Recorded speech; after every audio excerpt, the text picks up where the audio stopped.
залуучуудтай хандаж бас нэг зүйл. За хөвлийнхэндээ ч гэсэн за ингээд чамд ч гэсэн бас ингээд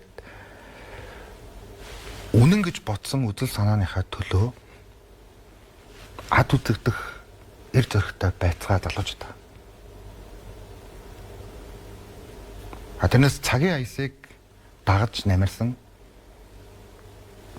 богино хугацаанд ургадах дарцгнууд тэгээ байцгаа.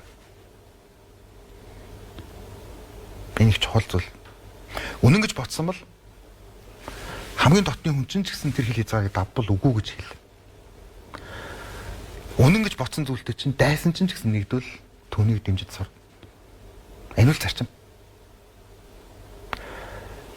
Сайн улс төрч байх, сайн төрийн зүтгэлтэн байх хоёр бол их ялгаатай зүйл гэж би өвдө боддیں۔ Төрийн зүтгэлтэн одоо байгаа цаг хугацаа үнэлэх их хэцүү. Сүүлд үнэлэгддэг.